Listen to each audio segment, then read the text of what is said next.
মন্ত্রী, রাজা কৃষ্ণচন্দ্র সম্পর্কে তুমি যা যা জানো তা আমাকে জানাও তো। মহারাজের অজানা কিছুই নেই, তবু মহারাজ যখন জানতে চাইছেন তখন বলি। শুনেছি তিনি খুব দয়ালু, তার প্রচুর ধনরত্ন আছে। হ্যাঁ। ব্যাস ব্যাস ব্যাস, আর কিছু জানতে চাই না। তার যে প্রচুর ধনরত্ন আছে তা কি তুমি নিশ্চিত করে জানো? একেবারে নিশ্চিত করে জানি, যে কোনো কারণেই হোক তার হাতে প্রভূত ধন রত্নাদি গচ্ছিত আছে। তার কত পরিমাপ তা তিনি নিজেই জানেন না। মন্ত্রী, তুমি তো জানো রাজকোষের অবস্থা মোটেই ভালো নয়, প্রায় শূন্য হয়ে গেছে। এই অবস্থায় অন্য কোনো উপায়ে রাজকোষে ধনরত্ন আমায় বাড়াতে হবে। অনেক দিন ধরেই আমার ইচ্ছে কৃষ্ণনগরে সিংহাসন দখল করি, কিন্তু তা আর হয়ে উঠছে না। রাজ্য অধিকারের ঝক্কি কি কম? তার চাইতে চেষ্টা করে দেখি রাজার ধনরত্ন কিভাবে দখল করা যায়। হ্যাঁ, এটা তুমি ঠিক কথাই বলেছ। ধনরত্নগুলো হাতিয়ে নিলেই তো ব্যাস ল্যাটা চুকে গেল। হ্যাঁ, কিন্তু তা সেটা কি করে সম্ভব? তার উপায় তুমি বার করো তো দেখি। একটা উপায় মাথায় আসছে মহারাজ। মানে আমরা যদি চারজন ভিক্ষুকের ছদ্মবেশে সশস্ত্র হয়ে রাজা কৃষ্ণচন্দ্রের কাছে আশ্রয় চাই, আমি নিশ্চিত তিনি ফিরিয়ে দেবেন না। একবার আশ্রয় পেলেই আমাদের অর্ধেক কাজ শেষ হয়ে যাবে। হ্যাঁ, আমরা রাজার অতিথিশালায় থাকবো, তারপর আমাদের লুকোনো অস্ত্র বার করে একদিন পুরো রাজসভাটাকে বন্দি করে ফেলবো। তারপর রাজাকে বাধ্য করব রত্ন ঘরের রাস্তা বলে দিতে। রাজা বাধ্য হবেন, ব্যাস আমরা তার সম্পদ লুট করে দেশে ফিরে আসব। কেউ জানতেও পারবে না, বুঝতেও পারবে না। মহারাজ, রাজ্য জয় করার চাইতে অনেক সহজ সম্পদ কেড়ে নেওয়া। হ্যাঁ।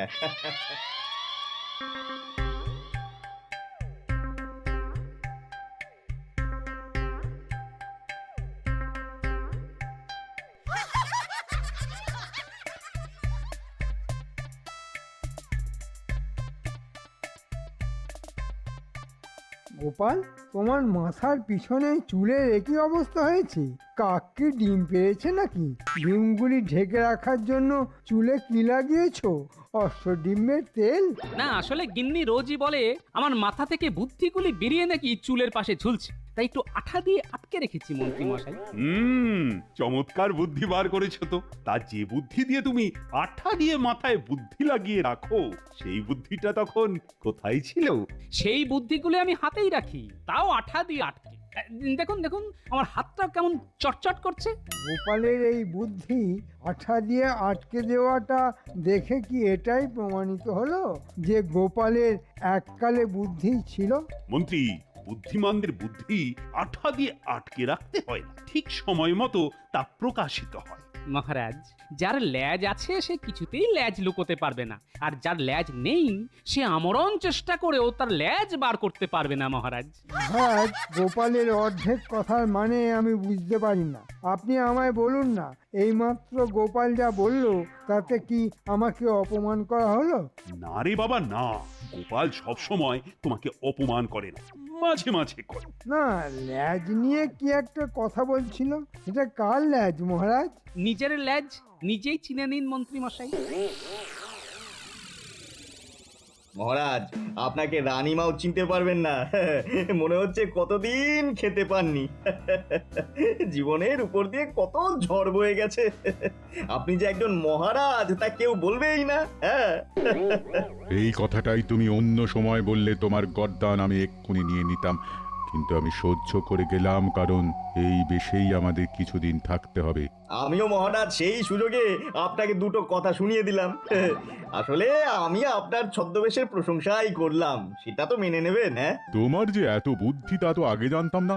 ঘুরিয়ে পেঁচিয়ে কথা বলা তোমার স্বভাব নয়, পারো না, তবে তোমার সাহস আছে। রাজাকে মুখের ওপর কথা বলা আপনাকে ভিখিরি মনে হচ্ছে, সত্যি সাহসের কাজ বটে। চিন্তা করো না, সফল হয়ে ফিরে আসলে তোমার মাসোহারাটা আমি বাড়িয়ে দেব। মহারাজকে ভিখারির মতো লাগছে বললে যদি আমার মাসোহারাটা বেড়ে যায়, তবে প্রত্যেক দিন আমি এই কথাটা আপনাকে বলতে পারি, যদি আপনি অনুমতি দেন। আমি তোমায় অনুমতি দিলাম, তবে সবার সামনে নয়। কেউ শুনে ফেললে খুব লজ্জা পেয়ে যাব। আগে এখন কাজটা করে ফেলি, বুঝলে? আর সময় নেই। আর হ্যাঁ, তোমাকেও খুব ভালো মানিয়েছে। মনে হচ্ছে একেবারে শ্মশান থেকে উঠে এসেছো। আপনি মহানুভব মহারাজ। কথায় কথায় আমাদের অস্ত্রশস্ত্র নিতে যেন ভুল না হয়। ঝোলার মধ্যে ওগুলো ভরে নিয়েছো তো? এ আর বলতে মহারাজ, ওগুলোর ব্যবস্থা আগেই করে নিয়েছি, চিন্তা করবেন না। অস্ত্রগুলি সব আমার হেফাজতে রেখেছি, ও নিয়ে আপনাকে চিন্তা করতে হবে না। হ্যাঁ, আমরা একা যাচ্ছি নাকি? হ্যাঁ, সেটা তো খুবই ভয়ের কাজ হবে। সঙ্গে কারা যাবে? সেরা দুজন অস্ত্রধারী ছদ্মবেশে, ওদের কাছে অস্ত্র থাকবে। যাক, নিশ্চিন্ত হওয়া গেল। চলো এখন রওনা হই। যথা আজ্ঞা মহারাজ।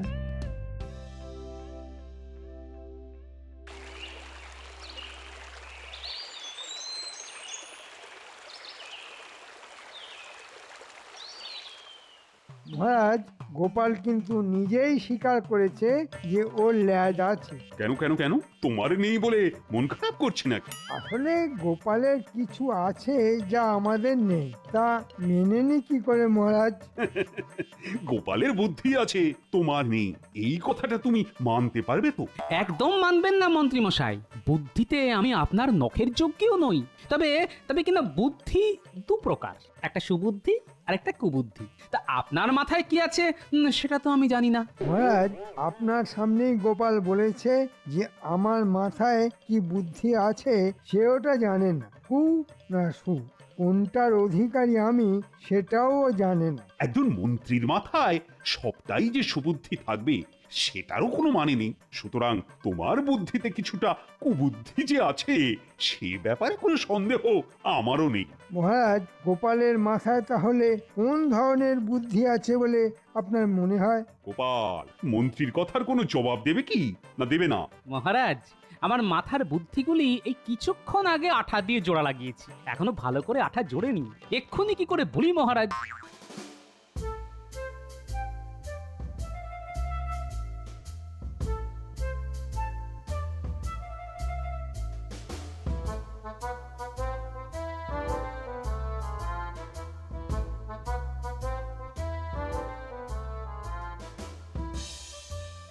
যা রাস্তা, এসব রাস্তা দিয়ে তো একদিন ঘোড়ায় চড়ে এসেছেন, আজ পায়ে হাঁটতে খুব কষ্ট হচ্ছে না মহারাজ?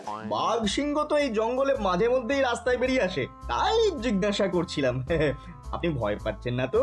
তোমার সাহস কিন্তু দিন দিন বেড়েই যাচ্ছে। ভেবো না 1 মাসে শীত যাবে, আমি কিন্তু তোমার গর্দান নেবই। তাহলে আরেকবার আমার গর্দান নিয়ে নিন মহারাজ। বাঘ সিংহকে বন্দি করতে গেলে এমনিতেই আমার মুন্ডুটা চলে যাবে, তার চেয়ে আপনার হাতে গর্দান চলে যাওয়াটা বেশ আরামের হবে।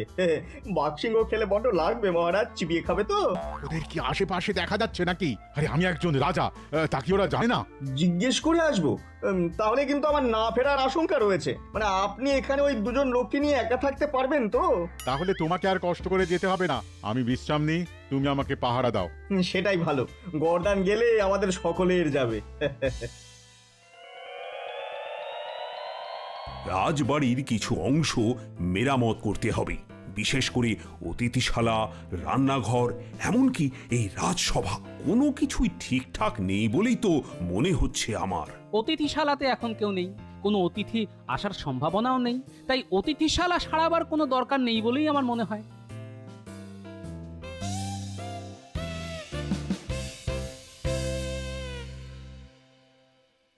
কি এরা কারা মন্ত্রী? তোমরা কারা? কোথা থেকে এসেছো? এখানে আসার কারণটাই বা কি?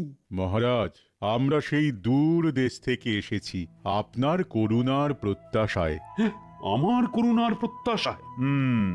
দেখে তো মনে হচ্ছে বহুদিন খাওয়া হয়নি, মুখে চোখে অত্যাচারের চিহ্ন।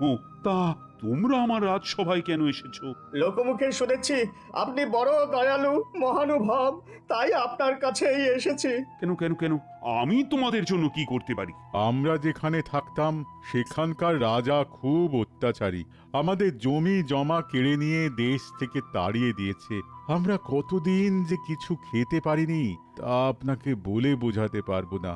আমরা দেশ ছাড়ার আগে কিছুই আনতে পারিনি, এই সামান্য ঝোলা নিয়ে বেরিয়ে পড়েছি। এই দেখুন ঝোলার অবস্থা, পথে পথে ঘুরে কেমন মলিন হয়ে গেছে। কেমন একটা ঠং করে আওয়াজ শুনলে? সর্বহারা খেতে না পাওয়া চেহারাও তো এদের নয়, তবে এরা কারা? আমিও শুনেছি, এটা নিয়ে পরে কথা হবে। মহারাজ কি বলেন সেটা আগে শুনি। আচ্ছা তুমি কি বলো, মানে এদের কি আশ্রয় দেওয়া ঠিক হবে? মানে এদের তো চিনি না, জানিও না। না মহারাজ, আমার জানি কেমন কেমন লাগছে। মনে হয় ওদের আশ্রয় দেওয়া খুব একটা বুদ্ধিমানের কাজ হবে না। এটাই হচ্ছে গোপালের দোষ। সবাইকে সন্দেহের চোখে দেখা ঠিক নয়। আমরা দেখতেই পাচ্ছি এই লোকগুলোর কি চেহারা হয়েছে। এদের দেখে গোপালের মনে কি একটুও মায়া মমতা হচ্ছে না? বিজ্ঞানী, তুমি কি বলো? এদের অতিথিশালায় থাকতে দেওয়া উচিত নাকি উচিত নয়? অচেনা অজানা কাউকে এই রাজবাড়ির অতিথিশালায় আশ্রয় দিলে এই রাজার নিরাপত্তা বিঘ্নিত হতে পারে। ওই আর একজন এখানে জুটেছে। বিজ্ঞানী মশাই, এটা রাজসভা না গোপালের বাড়ির উঠোন যে সব গোপালের কথায় তোমায় সায় দিতে হবে? ঠিক আছে, ঠিক আছে, এ নিয়ে তর্ক করে লাভ নেই। তবে আমি এই রাজ্যের রাজা, দরিদ্রের জন্য কিছু করা আমার কর্তব্যের মধ্যেই পড়ে। এক্ষেত্রে আমি এদের অতিথিশালায় থাকার ব্যবস্থা করছি। যতদিন না এদের কোনো কাজে লাগাতে পারি ততদিন ওরা এখানেই থাকবে। মহারাজ মহানুভব, আপনার কাছে আমাদের ঋণ শোধ করার কোনো রাস্তা থাকলে তা নিশ্চয়ই করব। দরিদ্রের সেবাই তো রাজার ধর্ম হওয়া উচিত। ঠিক আছে, ওরা রাজবাড়ির অতিথিশালাতেই থাকবে। নজর রাখার কাজে সুবিধে হবে।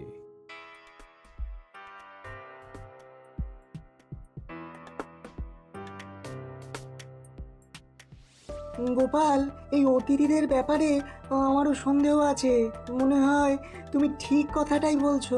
বিজ্ঞানী মশাই, আমার মন যা বলে তা আজ পর্যন্ত কোনোদিনও ভুল হয়নি। আমি ওই শব্দটা পেয়েছি বলেই সন্দেহ আরো প্রবল হলো। আসলে প্রথম থেকে আমার মনে হচ্ছিল এদের মধ্যে কোথাও যেন একটা মিথ্যে লুকিয়ে আছে। তোমার কথার সঙ্গে আমি একমত। আচ্ছা, ওই ঠং শব্দটা আসলে কিসের হতে পারে বলে তোমার মনে হয়? থালা বাটির আওয়াজ আমি জানি, গিন্নির দৌলতে। কম থালা বাটি তো আমার মাথা লক্ষ্য করে ছোড়েননি, তাই এই শব্দটা আমি চিনি। এটা অন্য কিছুর শব্দ। সেটা কি হতে পারে বলে তোমার মনে হয়? আমার মনে হয় অস্ত্র। রাজসভায় থাকি বলেই অস্ত্রের আওয়াজটাও আমার খুব চেনা। সর্বনাশ! তবে তো আমাদের সমূহ বিপদ। মহারাজ যে কোনো মুহূর্তে আক্রান্ত হতে পারেন। সেটি হবার জো নেই। আমি একটা বুদ্ধি বার করেছি, কিন্তু দেওয়ালেরও কান আছে। আপনি বরং আমার কাছে আসুন, কানে কানে বলি। এই একদম তোমার মুখের কাছে কান নিয়ে গেলাম। এবার ফিসফিস করে বলো।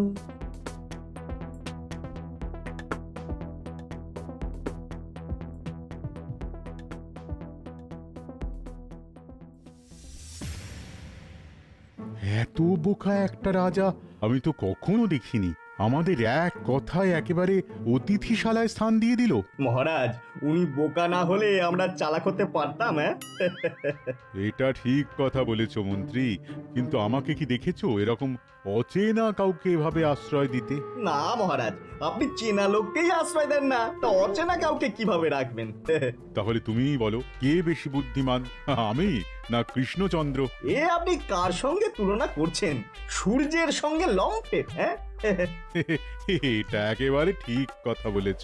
আমি সূর্য আর কৃষ্ণচন্দ্র হলো তেলের লম্ফ। যাক যাক, তোমার গর্দান নেওয়াটা তাহলে আপাতত স্থগিত রাখা হলো। এই দেখ, দুটো বালতি। এর মধ্যে বিজ্ঞানীর বানানো একটা তরল পদার্থ আছে। আমি এক্ষুনি বার হব, নিজের চোখে সব দেখে কি করতে হবে তা তোদের বলে দেব। তোরাও আমার সঙ্গে চল বালতি নিয়ে। সাবধান, বালতি থেকে তরলটা যেন পড়ে না যায়, সেদিকে খেয়াল রাখবি। হ্যাঁ হ্যাঁ, কিন্তু আমরা কি রাজবাড়িতে যাচ্ছি? না হলে আবার কোথায় যাব? রাজবাড়িতেই তো বিপদ অপেক্ষা করে রয়েছে। ঠিক আছে দাদু।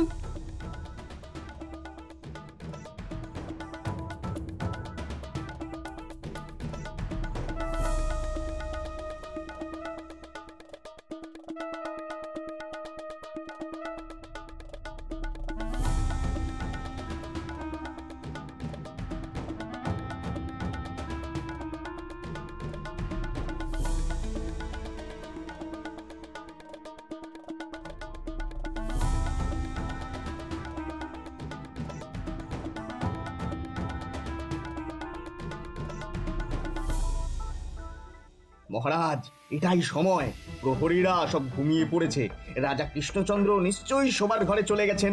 রাজাকে বন্দি করার এটাই উপযুক্ত সময়। তাহলে আমাদের অস্ত্র শস্ত্র সব ঠিক আছে কিনা একবার পরীক্ষা করে নাও তো মন্ত্রী। রক্ষীদেরও তাই করতে বলো। তোরা এই তরল পদার্থটা ফেলে দিসনি তো? না না দাদু, এক ফোঁটাও মাটিতে ফেলিনি। এখন বললো কোন দিকে যাব? ওই ওই ওই অতিথিশালার দিকে। তোরা চিনবি না, আমার সঙ্গে চল।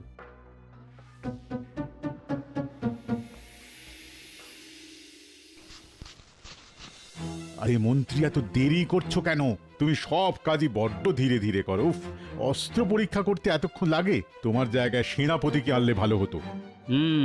তাহলে ঠিকই আন্দাজ করেছিলাম। এরা কারা তা বুঝতে পারছি না ঠিকই, কিন্তু ওষুধ পড়লে ঠিক চিনতে পারবো। শোন গুলটে, ন্যাপলা, যেই এরা বেরোবে তোরা বালতির তরলটা ওদের মাথায় ঢেলে দিবি। আরে তোমার অস্ত্র পরীক্ষা হলো, এবার চলো রাজাকে বন্দি করে ফেলি। হ্যাঁ, আমার পরীক্ষা হয়ে গেছে। এবার চলুন আমরা ওই দরজা সাবধানে খুলে বাইরে গিয়ে দাঁড়াই। গুলটে, ন্যাপলা, ওরা দরজা খুলে ফেলছে বলে শুনলাম। বাইরে এলেই তোরা ঢালবি। আমি কিন্তু দরজা খুলছি, আপনি আমার পিছনে পিছনে আসুন। না না, আমি আগে যাব। মনে রেখো, আমি রাজা, আমি যাব তোমার পেছনে, এটা হতেই পারে না। ওরা দরজায় পা দিলেই বালতির তরল ওদের গায়ে দিবি, বুঝলি?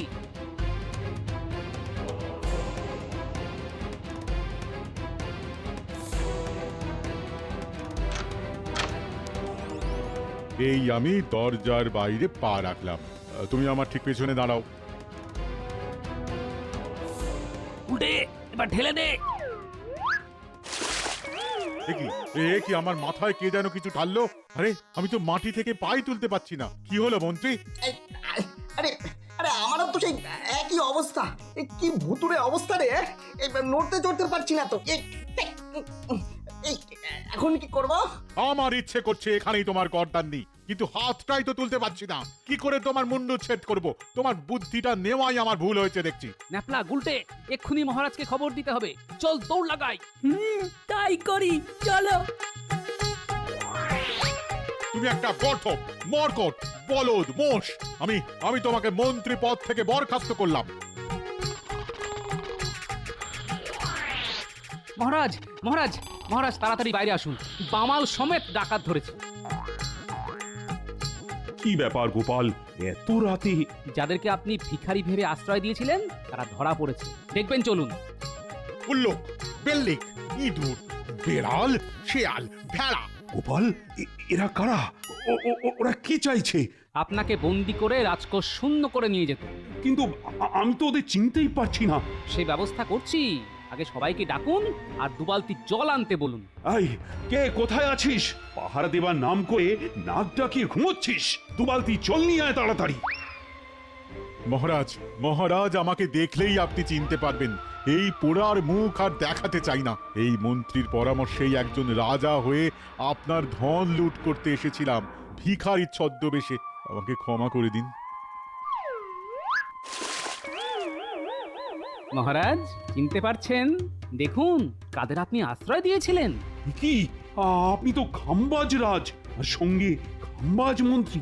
আপনারা নিজে এসেছেন আমাকে বন্দি করে আমার ধনরত্ন লুট করতে। এবারের মতো আমাদের ক্ষমা করে দিন। আমার মন্ত্রীকে আমি বরখাস্ত করে দিয়েছি, এবার আমাকে যেতে দিন। যাবেন তো বটেই, তবে নিজের রাজ্যে নয়, কারাগারে। আয়, এই দুই দুষ্কৃতীকে কারাগারে নিয়ে যা, বিচার হবে পরে। আর গোপাল, তোমাকে আর কত ধন্যবাদ দেব। আর পুরস্কার, কাল আমার রত্ন ভাণ্ডার থেকে যত খুশি রত্ন নিয়ে যাও। আমি রত্ন নিয়ে কি করব মহারাজ? আপনি বরং বিজ্ঞানী মশাইকে মাসোহারাটা বাড়িয়ে দেবেন। বিজ্ঞানী না থাকলে এই কাজটা করা সহজ হতো না মহারাজ। আর আমার খুদে বাহিনীকে খেলনা কিনে দেবেন, সেটাই আমাকে দেওয়া হবে। গাধা, চড়ুই, তোমাকে আজ মেরেই ফেলবো। একটা যদি খাড়া পেতাম, এখানেই তোমাকে বলি দিয়ে দিতাম। আপনি আমাকে পেটাচ্ছেন, ঠিক আছে উরি বাবা, কিন্তু মনে রাখবেন গর্দান শুধু আমার একা যাবে না, আপনারও যাবে। কিন্তু লাগছে তো, ও মরা, ছেড়ে দিন না। উরি বাবা, লাগছে। উরি বাবা রে। আগে তোর মুন্ডুচ্ছেদ করবো, তারপর মহারাজ আমার গর্দান নেবে, বুঝেছিস? হ্যাঁ, আয় আয় আয়, আমি তোকে বলি দেবো, আয়।